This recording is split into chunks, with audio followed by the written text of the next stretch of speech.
YouTube? Speedfreak 2010 here. Welcome back to the channel. Welcome back to Grand Theft Auto 5. First off, I want to wish each and every one of you guys, whether you're a subscriber or a visitor, a happy new year, and I hope you guys are doing great. So, ladies and gentlemen, in today's video, I'm going to be doing a car tour. A garage tour. This is something I've been meaning to do for quite some time, but every time I would buy another car and do a customization video, I'd always put it back and whatnot. This is something I've been meaning to do for years, but I never got around to it. So I thought, why not a better way to start off 2024 than by showing off all my cars. So yeah, let's not waste any more time. Let's get right into it. A bit fair note: some of these cars you aren't able to buy anymore off of the in-game websites. And some cars I'll go over in detail, while others may end up skipping over. But anyway, with that out of the way, be sure to leave a like, subscribe if you are new. Feel free to follow me on Twitter if you so wish to do so, as well as leave a comment down below. Speaking of comments, please let me know what you guys think of my garage tour, as well as feel free to ask me any questions down below. I really appreciate it. So anyway, the way this is gonna be working is gonna go in purchase order. So starting with this car and ending with that car for each garage. Okay, with that being said, let's get started. Alright, now here's up my first car from day one. All the way back in 2013, this is my proud Sabre Turbo, the classy Sabre Turbo.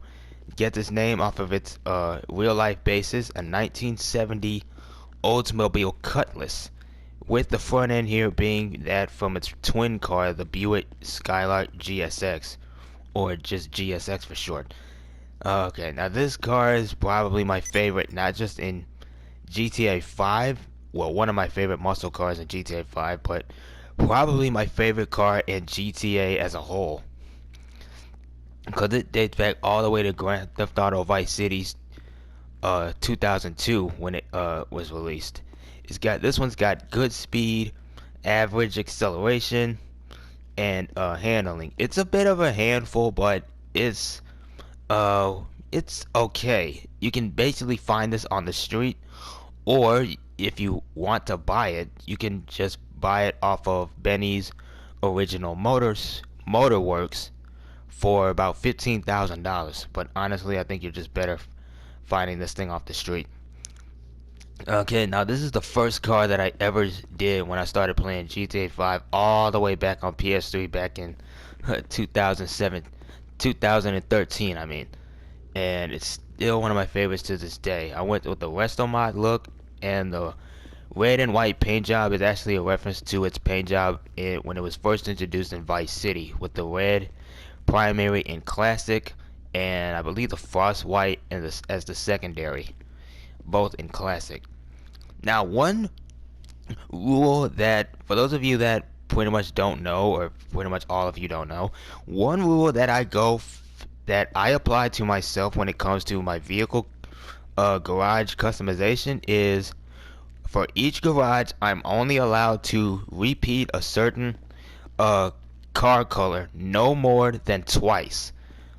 And allow me to explain. So, like my second car, my Honest LG RH8 here, since this is in a full-on metallic silver, if I were to create another car and put it in this garage, I can only repeat that exact color with the paint job or pearlescent once more. Like, for example, if I were to have another red and white car, if I wanted to have at least more than two, it would have to be either another classic. It had to be in another classic scheme, so that would be my limit. Or it would have to be it would have to be either metallic or matte. And I can only repeat those two color schemes twice. I do this to keep my garages from looking way too similar, to keep my ideas fresh, because over the years I was always going into other people's garages. Some of them I liked due to their variety, which is what I go for with in mine. But at the same time, a lot of them were just like one make color. Like a lot of them were just straight up matte black or red. And while I do like that, it gets boring. So that's why that's one reason why I tend to do. So basically, each garage I'm only allowed to repeat a certain color scheme per garage, no more than twice. So, like I said, my second car is the LG RH8. It's in a metallic silver. And this is my actual first sports car that I ever bought. Now, I highly recommend that you get this car if you're a new player or if you just haven't driven this car before. It's primarily based off of the 2009, 2008-ish. I'm guessing how early these cars came out, around 2009 Nissan GTR that's still being produced. It's got all-wheel drive. It's got decent speed. It's not the fastest, but it is one of the quickest. It's pretty quick for a 2013 car. And I highly suggest you get it because one is actually relatively cheap. For example, you can actually find this car on Legendary Motorsport for about $95,000 if you for about you can still find this thing on about $95,000. But if you have a Rockstar Social Club account linked to your gaming account, whether it's PlayStation, Xbox, or PC, you can actually get this sports car for free. And this thing was one of the quickest cars for racing in the sports category. Although it is no longer the king, it's still a pretty solid car, definitely one you should check out. And one fact about this car, when this car first came out in 2017, it actually used to spawn without a spoiler. So nowadays it'll just spawn with the spoiler already attached, as well as in comparison to the photo, the screen that I just showed you on Legendary Motorsports. So when you bought this first car, when it was brand spanking new, it actually used to spawn without a spoiler, and you used to have to put a spoiler on after that. However, nowadays it'll just spawn with the spoiler attached. One thing to note about this particular car is it's all-wheel drive, obviously, but in some situations, like if you're doing a handbrake 180, it can tend to due to its twin turbocharged engine, it can tend to stall out and bog down for about a few seconds at times. It's very rare that it does happen, but it will happen at some point, so keep that in mind. And also another weak point is due to it being all-wheel drive, it suffers from understeer, to where you turn and the car turns, but at the same time it wants to go straight, aka wider than normal. So keep that in mind. And also, in my opinion, it's probably its biggest weakness is probably its brakes. They are not necessarily the strongest. They're good, but if you're in a racing situation, you're gonna have to learn how to brake pretty early. But other than that, I highly recommend it for any new player, especially once you've gotten a new garage.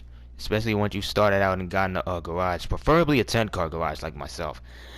Moving on, we have my third car, the Vapid Dominator, primarily based off of the 5th generation Ford Mustang, more specifically around the years 2005 to 2009, based on the stylings.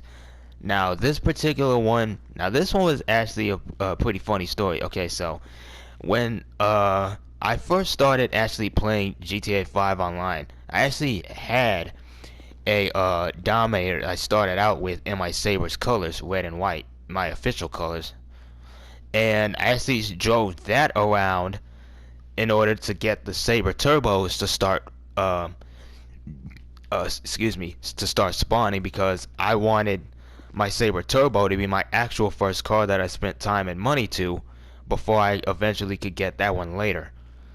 So yeah, so I basically just had that car for about a few minutes, but basically that same day, as soon as the Saber Turbos started popping up, I sold that one and just basically switched over to the Saber.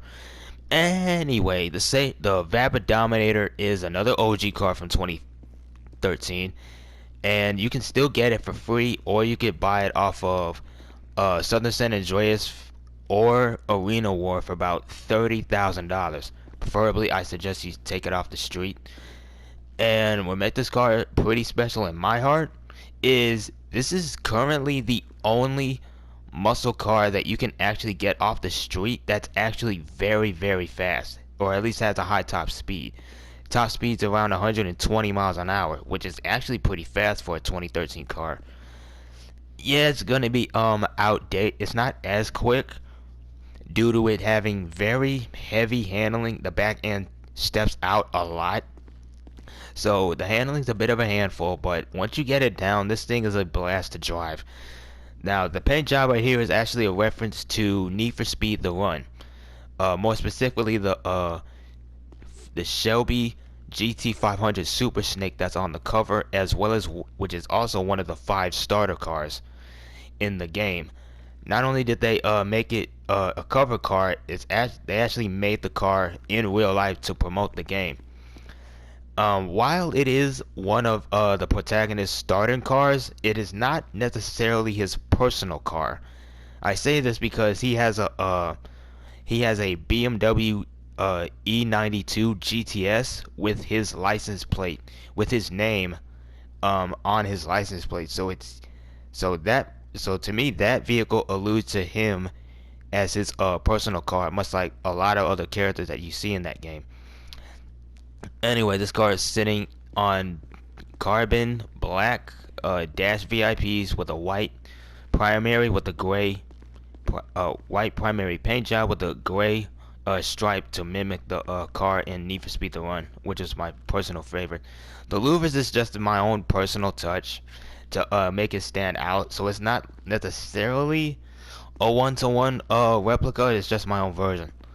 Anyways, if you're new to the game and you want to get a really fast muscle car, try looking on the streets for one of these, because trust me, this thing is a lot of fun to drive, but it is a handful to turn. So just keep that in mind. It's going to take practice to get this thing down. Moving on, number 4, we have the Invertero Coquette. Ah, man. Okay, so this particular one is based off of the 2014 Chevrolet Corvette. To be more specific, the 7th generation Stingray.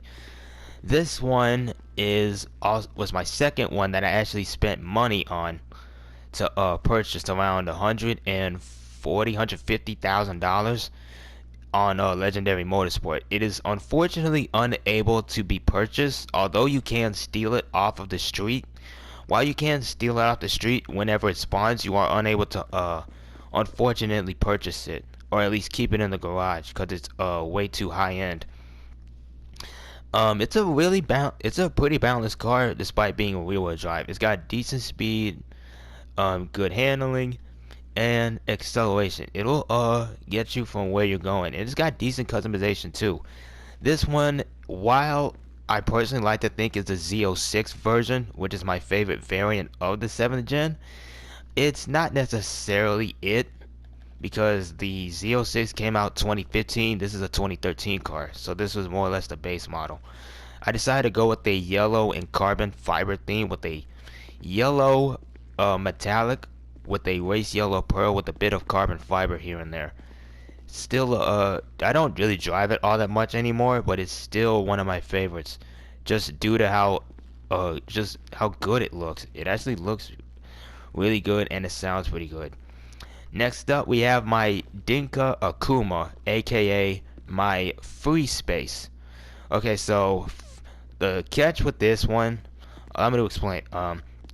See, with this particular 5th space, I actually had about 3 different vehicles. My first one was the BF Bifta Dune Buggy from the Beach Bum update, which was, at one point, I think was free, and you could buy it from the web Southern San Andreas for $75,000, but unfortunately it has since been removed. I had that at one point in blue, but then I later sold it and replaced it with a Dinka Blista Compact, which a Dinka Blista Compact car, which you can get off the street, which was also blue. And but then I ended up selling that, and now I ended up buying a Dinka Akuma. I'm gonna be honest, I have no idea what type of. I know this is a Street Fighter bike, but I don't know who the manufacturer is, what it's based off of. So if anybody can let me know in the comments section, I would greatly appreciate it. So this one will set you back about 9 grand, and it's a decent bike. It's got good handling, it can wheelie, it's got decent customization, and while there is a better bike out there, this one's got a bit more customization. It's not that fast in terms of top speed, but it's pretty nimble. So maybe go for it if you're in the motorcycles.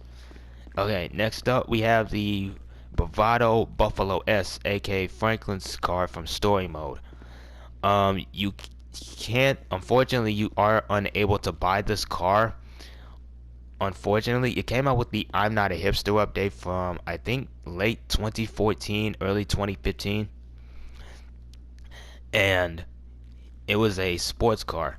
Mine is based, this one is primarily based off of the 2012 to 2014 Dodge Charger. To be more specific, I actually like, out of all the four-door Chargers that started coming out when they relaunched it, this one is by far my favorite looks wise. Not saying that the new one, that the current one that just entered production is good, is bad. I don't get me wrong, I love it. I just like this one just a bit more, just due to how just due to how aggressive it looked when it first came out. Anyway, fun fact about this thing. While it is a decent performer, being all around and having good speed, acceleration, and handling, and being one of the only few four-door sports cars that's primarily kind of based off of a muscle car. One funny thing you probably may not have known. Back in 2000, back in the PS3, Xbox 360 days, there was some kind of glitch going around where people would take the car that they wanted from story mode, and they would actually bring it into multiplayer. One of my friends actually did this, and this is not the exact same car. I actually kept that one for a while, and what you're looking at is how I customized it before the Buffalo S was actually released. So when that got released, I ended up selling the one that my glitch friend gave me to, and then I ended up buying another one. Now the paint job is a straight up just a metallic black with, I believe, a black steel pearlescent, and the car is fully tuned with the exception of a turbocharger. Much like the Dominator and the Coquette, they're all fully tuned except with the exception of a turbocharger. If it had a supercharger, if the turbo tuning, if the turbo tuning actually gave it a supercharger whine, it would have been different. But other than that, the reason why I still kept this one is because, well, this is one of my favorite cars. As this is how I actually customized it in single player, and this is just how I've reflected it. And now the Chromatic Z's are actually a reference to the third generation Dodge Viper wheels, multi-spoke Viper wheels that were replicated and were also going around on not just that particular Charger, but also other Dodge Dodge cars, such as the Dodge Ram, even the Dodge Challenger. So that's kind of like how I would build a 2012 Dodge Charger SRT8. Speaking of Viper, next up we have the Bravado Banshee. Okay, now the paint job is actually a bit of two references. But to get in case in point, the Bravado Banshee, this particular one is based off of the Dodge Viper, more specifically the around 2000 and the third and fourth generation, from around the 2003 to 2008 for the third generation, and the fourth generation from around 2009 to I think 2011. They were both pretty much the same car design wise, just different production years. Anyway, the paint job is actually a reference to the GTS Grabber Blue from 1996, from the 96 GTS model year, as well as the entire car is built off of a version that I saw on the GTA Forums website. So I just basically just recreated it. But also, it's also a reference to GTA 3 as to one of the paint jobs that it was spawned in. In terms of performance, it's basically feels similar to the Coquette, but it's got a bit more acceleration, more wheel spin, but less downforce to work with. So this one's a bit more prone to spinning out, but either way, they're both on equal footing. You can, unfortunately, I think you can still buy it off Legendary Motorsport, albeit I think um the convertible version, I believe. But other than that, I think it would set you back about 150,000. Yeah, you can still buy the topless version, but you can only this one is the only one. I think you can still put the top on. I'm not entirely too sure, but I forget how much the hardtop version costs. I think it was around 150,000. I could be wrong. Someone please let me know in the comments section. Okay, moving on, we have the Impante Phoenix, the 1977, Pontiac Firebird. Okay, now this one I still keep even though I don't drive it anymore due to how rare it was. See, back in 2013 when the game first came out, this car was almost as rare as it was back in San Andreas. San Andreas. In GTA San Andreas, the Phoenix in that game rarely spawned, if any. The only time you could make that vehicle spawn was in a mission called I think it was Home Sweet Home, where CJ and the Triads take back Mad Dog's mansion, and you end up chasing Big Papa, who's also driving a Phoenix, which was one of the few times that you could actually get it, and that was like real late in the game. The only other time you could get it earlier was in a street race in San Fierro, where I believe it's the second one or the sixth one, where they would actually give you a Phoenix to drive in, and the only way to keep it is to go back to the race start, or where you would go to select the race, and deliberately fail. And if you were lucky enough, which for the most point you were able to keep the car. But that was the only time you were able to do so. In GTA 5 Online, it kind of worked the same way, except you kind of had to play, I think, a certain contact mission from Gerald in order to get it. But that was back then. Nowadays, it'll just spawn in traffic every now and again, just like any other car. But the fact that we ended up having to do it because it rarely spawned, if any, just makes it all the more special to me, at least. So this is actually what you're looking at is actually the second paint job. In terms of performance, it's actually pretty decent. It feels similar to the Sabre, if you want to go in terms of classic muscle cars with decent handling, speed, and acceleration. But in terms of the paint job, this is actually the second one. This is a lava red with, I believe, a bright orange pearl, or just a straight up lava red. The original paint job I had was a purple and yellow, which was a dual reference in and of itself between one of my favorite video game characters, Spyro the Dragon, as well as the Los Angeles Lakers basketball team. So it was kind of a two references in one.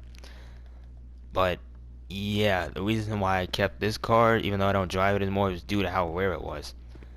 Alright, next up, we're going all the way to the end to my Grotti Turismo R. This thing is based off of the Ferrari LaFerrari hybrid, for the most part. And this car was actually my very first supercar that I ever purchased. Now, this is the now the paint job is a Formula Red with a Torino Red Pearl with carbon fiber cheetah RRs in red. At one point, I was originally going to get the Adder, the Truffade Adder. At one point, the Bugatti Veyron, but after I saw how this car performed in GTA 5 single player at one of the garages and found out that it was half the price, I just jumped on it. So what you're looking at is just the updated look. I've done a customization video on this as well as my Zentorno.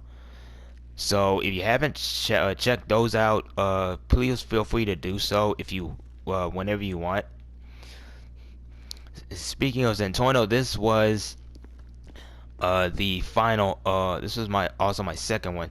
The Turismo R you can either get from the Criminal Enterprise Starter Pack, which is one of the free supercars they give you, or I think you can still buy it from Legendary Motorsport for $500,000. Let's see. Yeah, let's go all. You have to scroll all the way down. Yes, you can buy it from Legendary Motorsport from about $500,000. It's a well-balanced car. It has more handling than speed, so it's not as fast as the Adder, which was the fastest car in the game at that point, but it's still a solid car. Same with the Pagani Zentorno here. It's a bit more expensive at $725,000, but I say the Zentorno is probably even better. The speed is pretty much sort of the same, except this one has all-wheel drive compared to the Turismo R's rear wheel. In terms of looks, I primarily based mine off of what I think is the most logical basis of the Zentorno, the Lamborghini Sesto Elemento, due to these engine covers, these big hexagonal holes in the engine cover where the engine would be. The cars is a metallic carbon black with a rolled steel pearl. So in my update video, when I took this car into my auto shop for new customization, I just basically got as far as I could, as close as I could get to the Sesto Elemento. So yeah, with that being said, this is my first garage, and I'll see you guys in my next garage. And yeah, I hope you guys enjoy it. Please let me know what you guys think of garage number 1. All right, I'll see you in the next one for the second garage. All right, everybody, I'm back with the garage tour. And so this is my second garage, located at Unit 2 Popular Street, up in La Mesa, just right down the street from Ammunition and the LSC.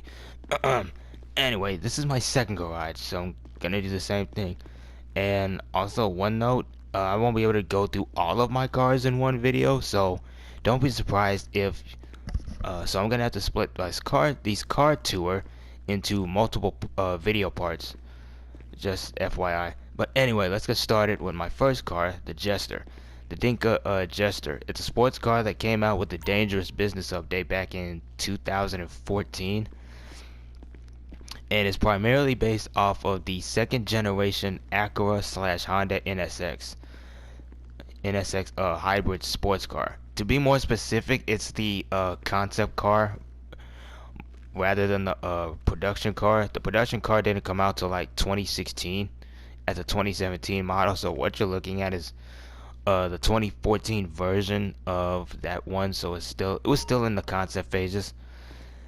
And the looks in this one is inspired by my favorite Hot Wheels car of all time, the MST Suzuka, with the chrome diamond cut wheels representing the PR4 rims, as well as the front grille, as well as the front splitter, the side skirts, and the rear diffuser representing the front and rear bumper, as well as the spoiler.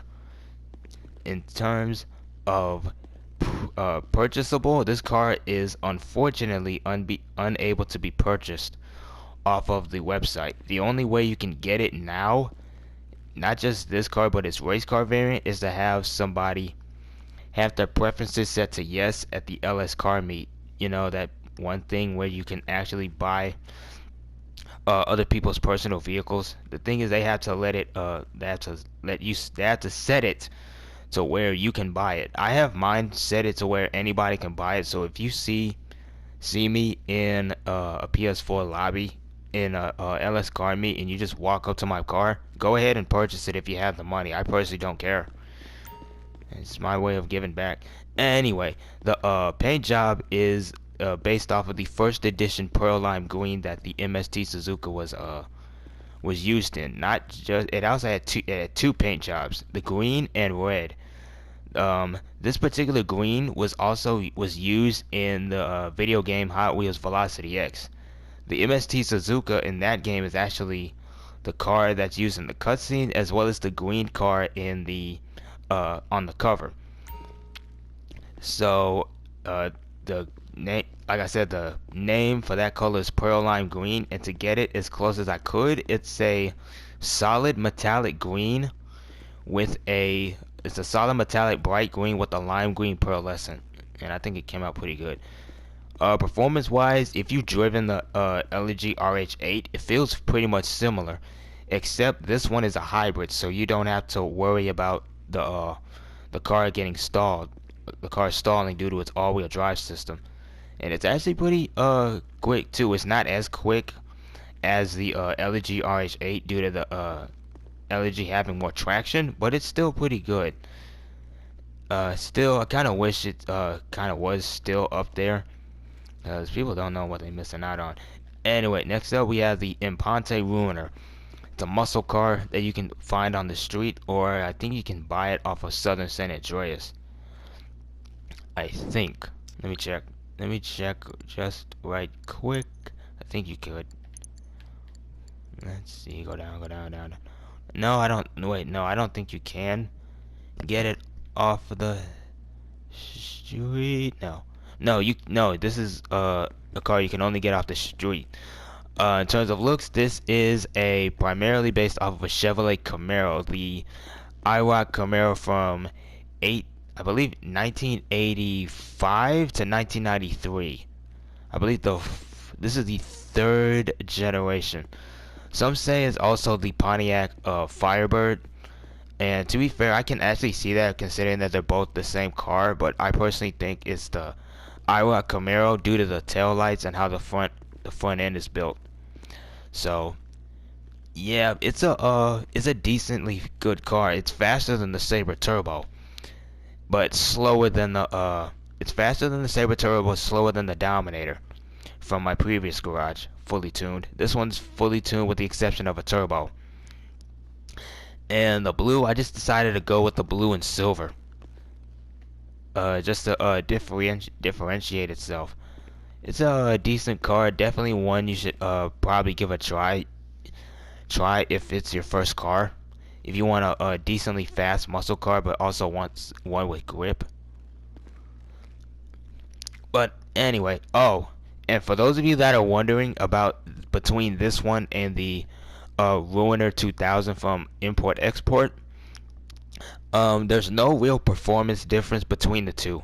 So if you've driven a fully tuned standard Ruiner, a fully modded Ruiner 2000 is pretty much going to perform the same. The only difference is the Ruiner 2000, aka the Knight Industries 2000 from the Knight Rider TV show, is basically just a weaponized version that can take extra hits, has a jump button, a jump function, a parachute, and missiles attached to it. But hopefully that'll clear up any questions. Number 3, we have the Sentinel XS. This is a BMW 3 Series, the E92 3 Series. However, unlike the M3, which had a V8, this one has a 6-cylinder. This is probably the base model. The M3 was the one that had a V8. Um, Now this car is in the coupes class, and this is Amanda's personal car, albeit the hardtop version. This is now this car is a reference to GTA 3's Mafia Sentinel gang car, the car used by the Leone family. Albeit that one was a four-door, this one is a two-door with the wheels. So I got it as close as I could with the rough weld sports wheels and the matte gray paint job. The matte gray paint job is actually a reference to the color scheme in that particular game, which was described as a gunmetal gray. And in Grand Theft Auto Liberty City Stories, it's the same car except now it goes under the name the Leone Sentinel, and that one I consider a different, sort of a different car due to the paint job, going from a metallic gray to more of a jet black. So more of a black. It's a decent, well-rounded car. You can get it off the street. It'll do you decent performance, but there are better options. Still, I like the reference. Up next, we have the Bravado Gauntlet, another 2013 car that is an option that you can use for the big one heist, albeit with a subtle approach, which is what I base mine off of. It's in the muscles class, and you can just honestly just take it off the street. It's primarily based off of the 2008 to 2012 Dodge Charger, with the pointy front end taking some inspiration from the fifth generation Chevrolet Camaro, with the front end, with more so the front end, the pointy front end, as well as the tail lights from the 2009 to 2000, from the 2010 Chevrolet Camaro around the time, with its hybrid of both. It's a well balanced. It's just like the Lunar. It's a well balanced car, except it doesn't come with any spoiler upgrades. So this is how the car will look without any customization, because there's no real customization body parts to it. This car is a reference to how I did the it's two references in one. It's a reference to how I did the big one approach when I first played Grand Theft Auto 5 the first time with it, because I made literally 3 of these, which is a reference in and of itself.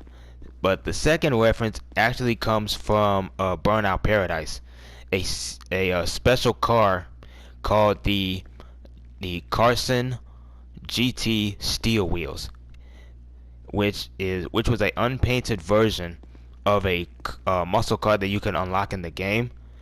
But it was a special car that you could get by either pre-ordering it on PS3 or Xbox 360, or by putting in a cheat code. And I won't go into too much detail, but it was an aggression type car. But it was actually one of the rarest cars that you could get back then, and and honestly, it was one of my favorites. So the which is referenced by the unpainted steel, the brushed steel look that I gave the car, as well as the wheels. So yeah, I call that one Steel Wheels as a reference to that car. Now this one is my my Shih Tzu Hakuchu, aka the Suzuki GSXR 1300, aka more known famously as the Hayabusa. Now this was my first bike that I ever purchased, about $85,000 off of, I think it was either Legendary Motors, no, it was Southern San Andreas Super Autos for about $85,000, which unfortunately you are unable to buy anymore since it's been removed. This thing was pretty fast. Even while it's not wheeling, it can do pretty fast, leaning forward or popping a wheelie. One thing about this car is that this bike is that it's actually pretty heavy. It's nimble, and it actually is fast, but due to how big this thing is, it's actually pretty heavy. It feels heavy when you're cornering it. I kind of feel bad for those that wish Like, part of me feels bad that for those that kind of missed out on getting this bike when it was available before the San Andreas Mercenaries update. So if you have somebody that has this in the LS car meet, try to convince them to probably buy it from you. It's relatively cheap at $85,000, and it's a blast to drive. It's just the straight up metallic red with the white to offset the to go with the wheels to go with my paint job. Anyway, next up we have the Kuruma twins. First up we have the standard Kuruma, the Karin Kuruma from the Heist. Both of these are from the Heist update. They're both based off of the, I believe, the 10th generation Mitsubishi Lancer Evolution 10, and excuse me, which, as someone who actually likes the Lancer, this is probably my favorite one, looks wise, I mean. It's got all-wheel drive, a turbocharged 4-cylinder. It's decently fast, although it is outdated. It's not the best in the sports car class, but it's a fun way. I just went with the blue.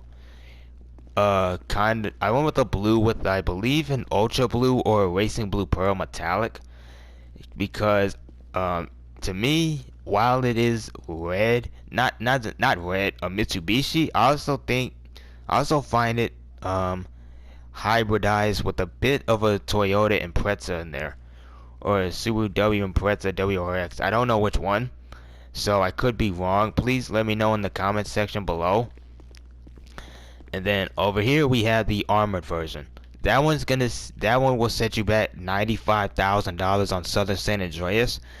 This one will set you back $525,000 on that same website, and you can get it after you do the Fleeca heist.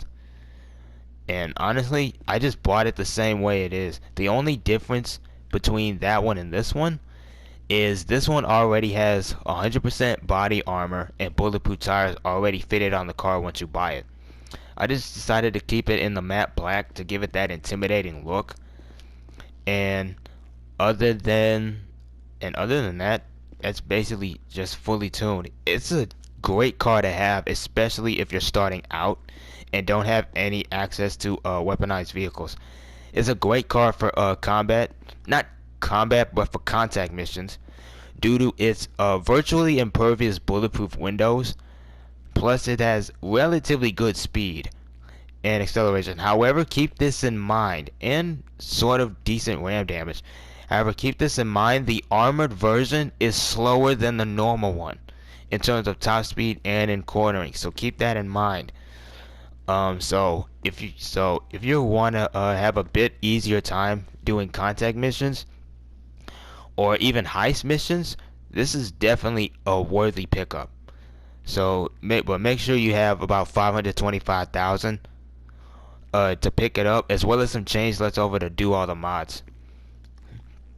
Alright, up next we have the Albany Buccaneer, another free car that you can actually buy off of Benny's Original Motorworks for, I believe, $30,000. Excuse me.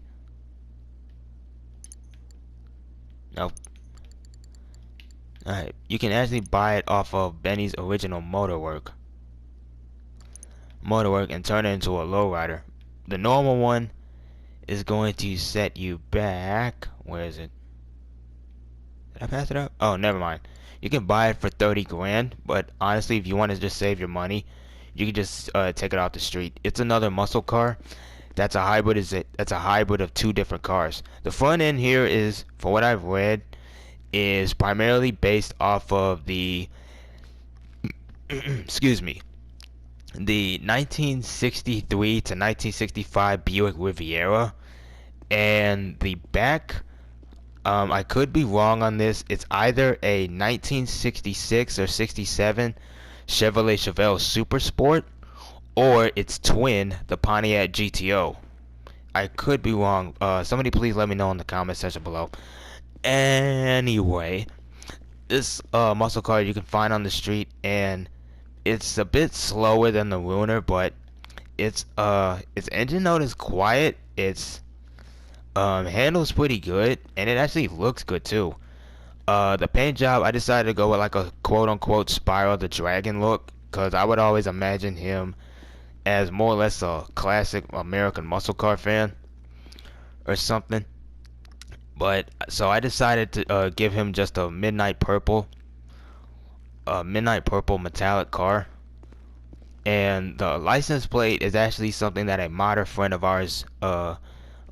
mine actually did back on PS3, before I had switched over to PS4. Anyway, it's a decent muscle car. It's not the best, but fully tuned, it's actually a lot of fun to drive. So if you're a fan, just give it a try. You might not regret it. Next up, we have the Heavy Insurgent, also from the Heist update. You can get the trade price from this for about 675,000 after you do the Humane Labs raid, and you actually use this in two different missions during the two different setups during the heist. I don't know what kind of truck this thing is based off of, so somebody please let me know in the comment section below exactly what this thing could be. But anyway, I decided to go with the just a classic black all around to give it that heavy menacing look, that military look, as well as just fully tune it everything. I don't think I have a turbo in it though. Man, this car is an off-roader, and it's big, it's slow, but it's intimidating and it's strong. This thing can take about 7 RPGs. This thing can take a lot of damage. And the same can be said for the pickup version, which you can actually drive, which you can also find on Warstar Cash and Carry. Let me show you guys right here where you can find it. So just scroll down right here and you can find it almost towards the bottom, because this is a 2015 car, so a lot of the stuff you can find on the bottom. So the Insurgent pickup is the pickup version with the gun on it, which is even more insane, which you can actually customize. And this one is the one I have. I believe I don't know what the buy it now price was, but I think it was around 800,000. But anyway, like I said, this thing can take a lot of damage. It can take a lot of damage. It's got good off-road. It can do a lot of good off-roading, although it is going to be outclassed by others in its thing. The only downside is despite its protection, it does not have bulletproof windows. So keep that in mind. But one good thing that actually does come out of this that I think is unique is you can actually have 6 people on this vehicle. You have a driver, 3 passengers inside, plus you can have 2 passengers, 1 on each side, hanging off from the bars over here. So it's probably you're probably gonna end up skipping this because there's no real body parts to modify. But if you're a fan of LA light armor personnel vehicles, I say definitely give this one a try. And then last but not least, wrapping up this part of my garage tour, we have the Class A Gang Burrito. I know this is a GMC Vandura from the 70s. I don't know which one it is, and right now I'm too lazy to look it up myself. So please let me know what this thing is in the comment section below. This is another heist update car vehicle, and you can actually still buy it from Southern San Andreas Super Autos for about $65,000. And so far, ever since its release back in 2015, this is so far the fastest and quickest in the vans class. So it's got both the cornering speed. So it's got both the cornering abilities as well as the top speed, making it the fastest van in its class. Currently, it's the only van you ever need for van racing. To get this one, you have to do the Pacific Standard heist. I believe it's one of the setups where you actually get to use this van to get the trade price, or I think you have to get the finale. It can seat 4 people, 2 in the front and 2 in the back. And one thing I think, I could be wrong about this, but one thing that makes this car unique is you can actually open up the back 2 doors right here, and you can actually fire the MG. I think it's the Combat MG, the biggest weapon that you can have out the back. But yeah, and this one's actually faster. This is the same van that the Lost Motorcycle Club uses, but this one is the much faster version. Um, so yeah, so this is gonna do it for part one of my garage tours. I'll be back in I'll be back in another part where I'll go through another two of my garages. So anyway, I hope you guys enjoyed. I hope you all enjoyed. Be sure to leave a like, subscribe if you are new, and leave a comment section and leave a comment down below. Let me know what you guys think. I'd love to hear from you guys. And one thing before I go, I said quick and fast. For those of you that aren't aware, allow me to briefly explain. You can build up speed and be fast. Being quick is the ability to be fast in a hurry. So I'm just throwing that out there for those of you that may or may not know the difference. Anyway, that's gonna do it for part one of my garage tour. Y'all take care, and I wish you all a very safe and happy 2024. See ya.